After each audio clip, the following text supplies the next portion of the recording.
This is the Andre Segovia Show. Greetings, everyone, and welcome to the Andre Segovia Show. I'm your host, Andre Segovia. On today's episode of the program, I have Senate bills and Assembly bills to go over. For those of you that are longtime subscribers, you already know the drill, but I'm going to repeat it. This is my website, www.theandresegovia.com. This is where I put my episodes, including show notes. Some of these Assembly bills and Senate bills I already covered while I was on vacation from the show. Whenever I reference anything, especially legislation like this, I leave links in the show notes accompanying these episodes for you to read them directly yourself, so you don't have to take my word for it only.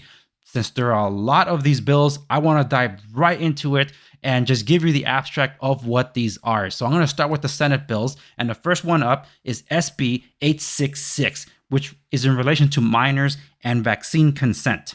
SB 866 will lower the age of vaccine consent to 12 years of age without parental consent or knowledge. This was being presented before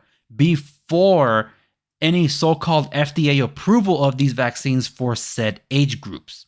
Let us move on to Senate Bill 871 that is dealing with public health immunizations. SB 871 would add the COVID-19 injection to the list of immunizations for public and private schools, regardless of FDA approval, no personal belief exemptions, and very rare medical exemptions. This next one up is SB 920 with respects to Medical Board of California investigations and records requests. SB 920 authorizes the medical board to inspect a doctor's office and medical records without a patient's consent. Next up, Senate Bill 1184. This is with respects to Confidentiality of Medical Information Act, school-linked services coordinators. SB 1184 authorizes school health personnel to disclose child's medical info without parents' consent to a third party. This is SB 1390, titled Social Media Platforms Amplification of Harmful Content. SB 1390 prohibits any person or entity from making statements government deems untrue or misleading by any means, including on internet and advertising. Moving on to SB 1464, Law Enforcement Public Health Orders. SB 1464 requires law enforcement to enforce public health guidelines or lose their funding.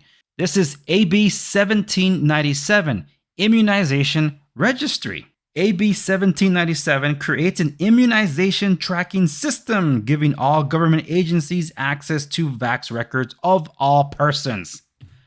This last bill is AB 2098, with respects to physicians and surgeons' unprofessional conduct.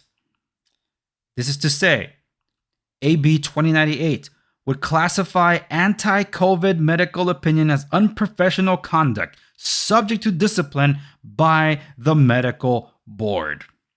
And that is the list of all of these bills that are proposed and will be voted upon in the next few days, folks. This is no laughing matter. There's a lot of stuff happening in the world today that is meant to distract you from what's happening in your own backyard. Every time an election comes around, whether it's the presidential election or the midterm elections, you are already wired to think about Washington, D.C. So if it's presidential, you'll be including the president that you're voting upon and also the Congress people and your senators. But when it comes to what's actually happening here on the ground, it's like you feel like you need to fill out the rest of the Scantron or however you're voting, because there's like just so many other things that need my input on. And most people will answer, not knowing whether they just signed away their firstborn or their own rights and to enter some kind of indentured servitude, or they're actually voting in accident, something that benefits them. This is what happens when we don't pay attention to what's happening in local. We have a super leftist majority that runs this state. You missed out on the moment when the super leftist majority in this state voted against suspending the gas tax in light of the most expensive gas prices we've seen in recent history. And instead, you have Gavin Newsom going before the people saying, we're going to send you a $400 rebate or credit for gas or whatever, and mass transit will be free. Yeah, that solves the problem. Why can't you suspend taxes? You can suspend our work for medical emergencies. You can stop us from supposedly paying our rent and paying our mortgage, but God forbid you stop charging taxes, huh? How does that work? It doesn't. None of this makes any sense. And yes, inflation hurts.